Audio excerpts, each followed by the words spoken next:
Okay guys, I'm Sdpk Summerlin and I like to paint fun, nerdy things. And welcome back to Painting Every Single Pokemon, the series where I paint every single Pokemon. This week we're painting Venusaur, last week we painted Ivysaur, and before that Bulbasaur of course.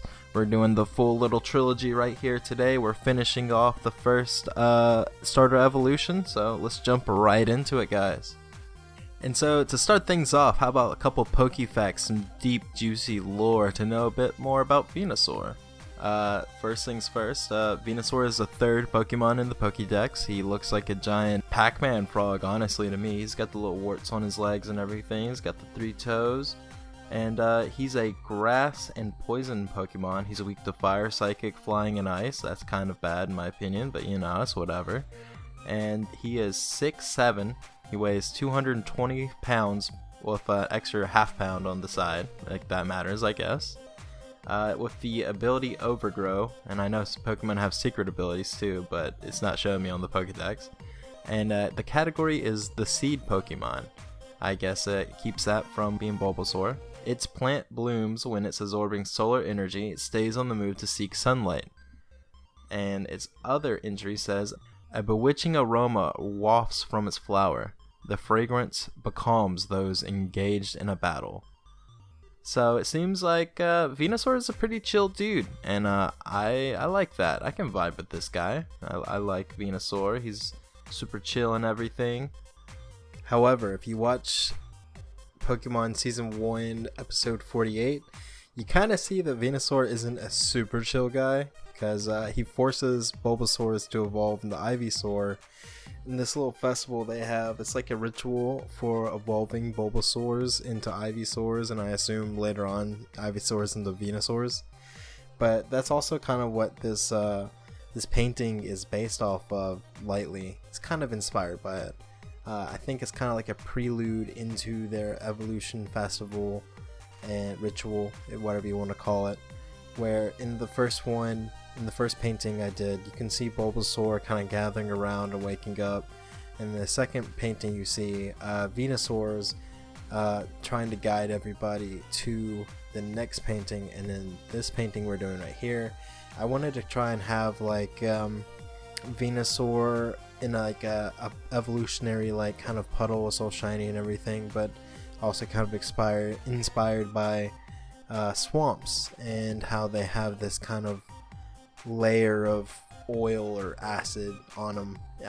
It's a unique thing. I think it's really cool how shiny it is.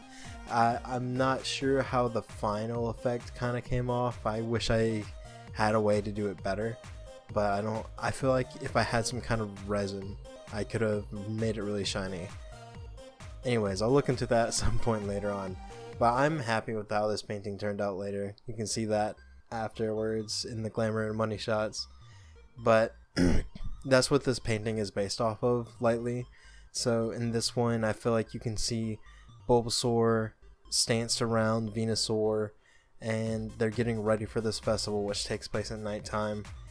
And yeah, I thought that was a cool idea, so that's what I went with. But I spent a lot of time kind of working on the background and landscape as always. I wanted to lead this into the next Pokemon, which is Charmander, and that kind of threw me for a loop, by the way. I thought Charmander was a couple Pokemon later. I thought it was Bulbasaur, Squirtle, and then Charmander. I did not know he was immediately after Bulbasaur.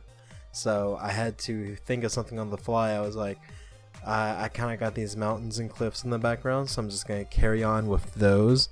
And that's what I've been using so far. I'm going to use that as kind of the backdrop for the next painting, and I'm really excited for that. But yeah.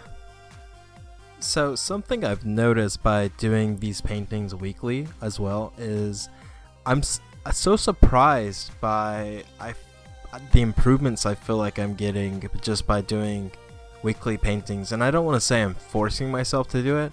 It is something that I want to do, but I feel like I'm picking up so much mileage by doing a painting a week. And I used to paint weekly as well. I remember back in art school and everything, we had to do paintings in a week, or like in class we would do like a full painting in a day or two, and I really miss that. So this has been a fun experience so far, and I really want to continue doing weekly paintings. Maybe down the road I can do more than a painting a week, but it's kind of hopeful, wishful thinking right now. I got this full-time job, so if this somehow replaces my full-time job at some point, then I can definitely look forward to doing that.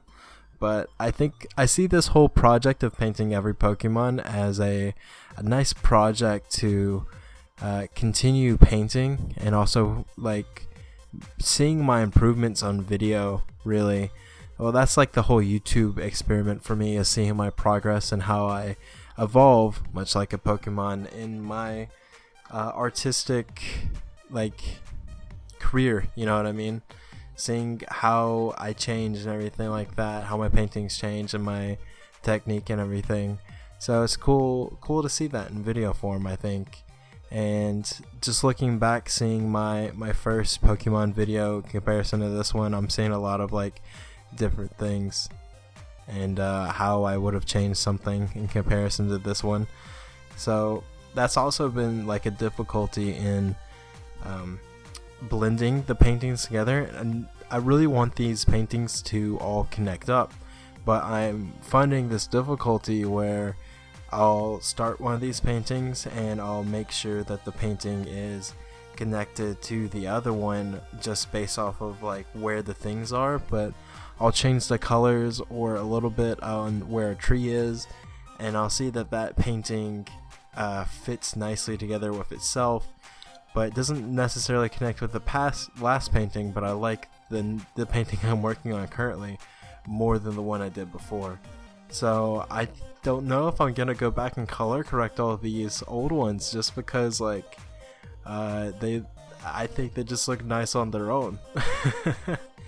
I might be able to, like, if I wanted to make prints someday, which by the way, I don't know the legality on that, on making prints. Like, of course this is unofficial, none of this is connected to Game Freak or Nintendo or the Pokemon Company.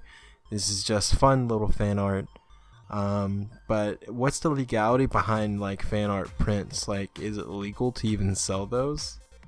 Anyways, if I was gonna make prints, I could go and do some post-production stuff on there and make sure they all connect, change colors and where things are, liquify tool them, you know what I mean? So yeah. So I guess really there's a question for you guys right there. Would you guys want prints of my artwork?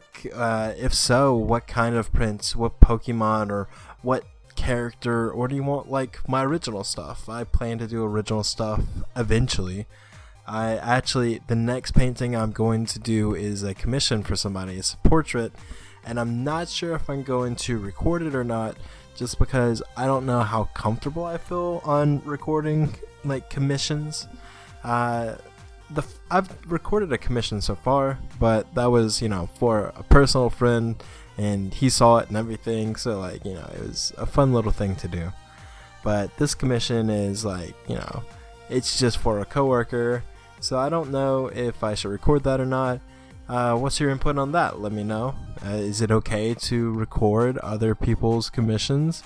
I would be fine with that, but would that downplay my other videos if I did that? So many questions. But yeah, leave me a comment down below and let me know what you think. What are your answers to all these questions? And yeah, don't forget to like, comment, subscribe.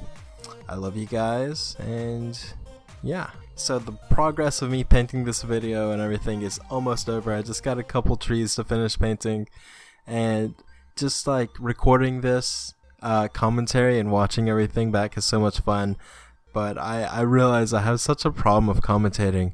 I don't know what to talk about half the time, and I keep repeating words, and I say and like so many times, and I also say like so many times a lot. I'm realizing I'm saying that right now.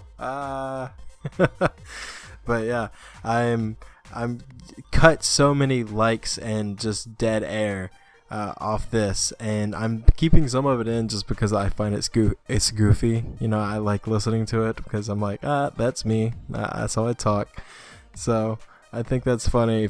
I'm gonna work on that. Okay, I feel like every video I do, my commentary is just gonna get better. I feel happier and more comfortable doing commentary, and it's like one of my friends that watched this told me, like, hey, you gotta start somewhere, and like, yeah, you gotta start somewhere. So please continue to support me. I love you guys for that.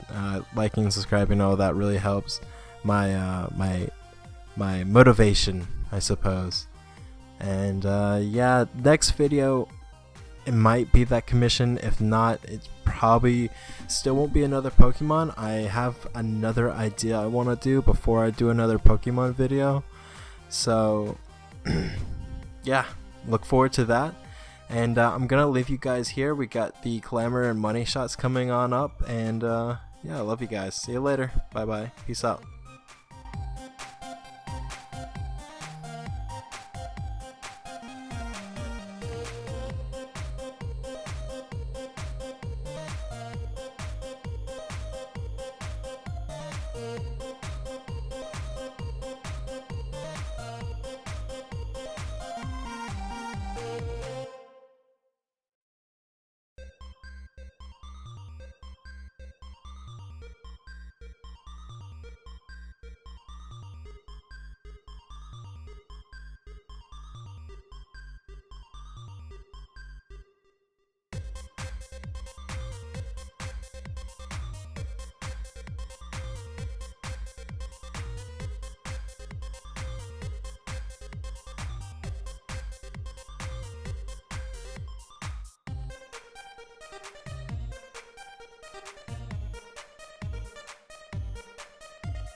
Hey Skylar, you want to see a painting? Heck yeah, man. Here's a painting. Oh shit.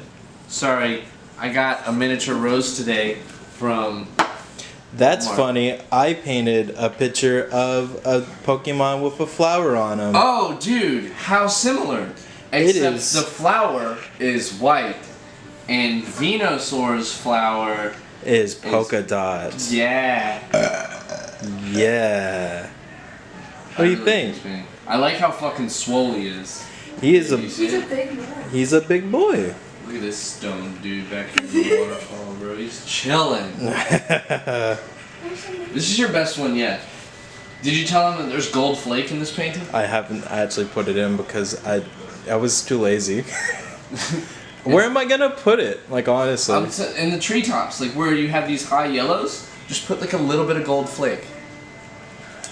Or just do it for all your It doesn't legendaries. show up on video at all. Like you have to like move around to see it. Yeah, but the whole point is to make a collection that's gonna be worth millions once you're dead. That wasn't the point I was thinking of. I was just gonna paint every Pokemon because why not? I mean, you gotta have some aspect of it that's like.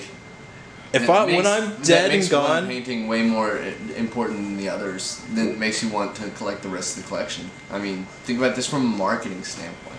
I'm thinking about from a Pokemon standpoint that you want to collect all of them anyways.